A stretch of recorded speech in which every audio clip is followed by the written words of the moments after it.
നിങ്ങൾ ഡിസ്നിലാൻഡ് പാരീസിനെ കുറിച്ച് കേട്ടിട്ടുണ്ടോ? ഇന്നത്തെ വീഡിയോയിൽ ഞാൻ പറയാൻ പോകുന്നത് ലോകത്തിലെ ഏറ്റവും മാജിക്കലായ സ്ഥലങ്ങളിലൊന്നായ ഡിസ്നിലാൻഡ് പാരീസിനെ കുറിച്ചാണ്. ചെറുപ്പം മുതൽ കാർട്ടൂൺ കണ്ടു വളർന്ന നമ്മളെ വീണ്ടും കുഞ്ഞുങ്ങളാക്കുന്ന ഒരു പ്ലേസാണ് ഡിസ്നിലാൻഡ് പാരീസ്.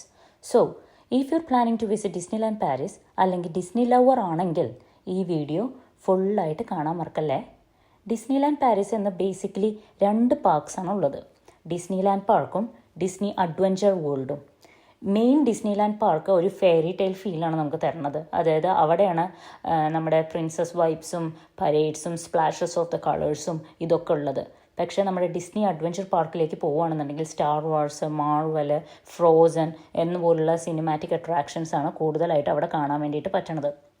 ഓണസ്റ്റ്ലി പറയുകയാണെങ്കിൽ പാർക്കിൽ കയറുന്ന ആ ഫസ്റ്റ് മൊമെൻ്റ് തന്നെ നമ്മൾ വേറൊരു വേൾഡിലേക്കാണ് പോണത്. നമ്മൾ വേൾഡ് ഓഫ് വണ്ടേഴ്സ് എന്നൊക്കെ പറയില്ലേ, ആ ഒരു ഫീലിലേക്കാണ് നമ്മൾ എൻറ്റയർലി മാറിപ്പോവും. നമ്മളൊരു കുഞ്ഞുങ്ങളായിട്ട് പോവും.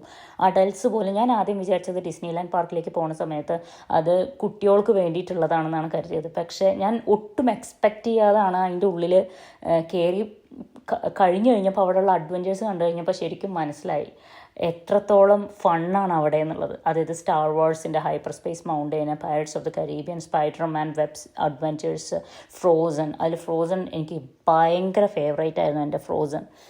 അതേപോലെ തന്നെ ഡിസ്നിലാൻഡ് പാരീസിലെ പരേഡ്സ്, ഷോസൊക്കെ വേറെ ലെവലാണ്. ഫുൾ ഓഫ് പോസിറ്റീവ് എനർജിയാണ്. നൈറ്റ് ഷോ മിസ് ചെയ്യരുത്. ഫയർ വർക്ക്സ്, ഡ്രോൺസ്, മ്യൂസിക് എല്ലാം കമ്പൈൻ ചെയ്യണ സമയത്ത് ഒരു മാജിക്കൽ എൻഡിങ് ആണ് അവിടെ ഉണ്ടാവുന്നത്. 10:40 നമ്മുടെ ഈ ഫയർ വർക്ക്സ് കാണാൻ വേണ്ടിയിട്ട് അവിടെ പറ്റുക. അതൊരു വല്ലാത്ത ഫീലാണ്. അവിടെ ഫുഡൊക്കെ കിട്ടും കേട്ടോ. അതായത് ഞാൻ 1 ഡേ ആണ് കംപ്ലീറ്റ് ആയിട്ട് അവിടെ സ്പെൻഡ് ചെയ്തത്. നമുക്ക് അവിടെ തന്നെ ഭക്ഷണം കഴിക്കാം. ഫുഡ് ഇത്തിരി എക്സ്പെൻസീവാണ്, പക്ഷെ നമുക്ക് ഒന്ന് എന്താ പറയുക ട്രൈ ചെയ്യണത് വേർത്താണ്. ഈ ഡിസ്നിലാൻഡ് പാരീസിലേക്ക് പോണത് നമ്മൾ മുൻകൂട്ടി ടിക്കറ്റ് എടുക്കണം. അതല്ലെങ്കിൽ നമുക്ക് ടിക്കറ്റ് എന്താ പറയുക കിട്ടാൻ പാടാണ്.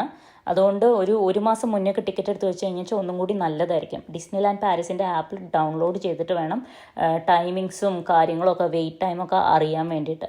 ഏർലി മോർണിംഗിൽ എത്താൻ വേണ്ടിയിട്ട് ശ്രമിക്കുക. കംഫർട്ടബിൾ ഷൂസ് ധരിക്കുക. പിന്നെ പോപ്പുലർ റൈഡ്സ് ആദ്യം തന്നെ ഫിനിഷ് ചെയ്യണം. അതല്ലെങ്കിൽ നമുക്ക് 1.5 മണിക്കൂർ 2 മണിക്കൂർ ക്യൂവിൽ വെയിറ്റ് ചെയ്യേണ്ടി വരും. പിന്നെ അത് കഴിഞ്ഞിട്ട് ആദ്യം ഒരു പാർക്ക്, അതായത് ഫസ്റ്റ് നമ്മുടെ ഈ അഡ്വഞ്ചറസ് പാർക്സ് ഒന്ന് എക്സ്പ്ലോർ ചെയ്യുക. അതിനുശേഷം നെക്സ്റ്റ് പാർക്കിൽ പോയാൽ മതി. കാരണം അഡ്വഞ്ചറസ് പാർക്കിൽ ഒരുപാട് ചെയ്യാനുണ്ട്. ഈവനിങ്ങിൽ നെക്സ്റ്റ് പാർക്ക്, അതല്ലെങ്കിൽ ആഫ്റ്റർനൂൺ നമുക്ക് നെക്സ്റ്റ് പാർക്കിൽ പോവുകയാണെങ്കിൽ സ്പ്ലാഷസ് ഓഫ് ദ കളേഴ്സും അതേപോലെ തന്നെ നമ്മുടെ ഫയർ വർക്ക്സും കാര്യങ്ങളൊക്കെ കാണാൻ വേണ്ടിയിട്ട് പറ്റും. അതിൻ്റെ ഇടയിൽ നമുക്ക് ഫുഡും കഴിക്കാം. ഫുഡ് കഴിച്ച് കഴിഞ്ഞിട്ട് 10:40 ഈ ഫയർ വർക്ക്സ് വരുന്നത്. ഓവറോൾ ഡിസ്നിലാൻഡ് പാരീസ് ഒരു ജസ്റ്റ് തീം പാർക്കല്ല, അതൊരു എക്സ്പീരിയൻസ് ആണ്. ഞാൻ ഇനിയും ചാൻസ് കിട്ടിക്കഴിഞ്ഞാൽ വെച്ചാൽ ഇനിയും പോകാനായിട്ട് ആഗ്രഹിക്കുന്ന ഒരു സ്ഥലമാണത്. ഒരു ഡിസ്നി ഫാനാണ് എന്നുണ്ടെങ്കിൽ ലൈഫിൽ ഒരു തവണ ഉറപ്പായിട്ടും വിസിറ്റ് ചെയ്യേണ്ട സ്ഥലമാണത്.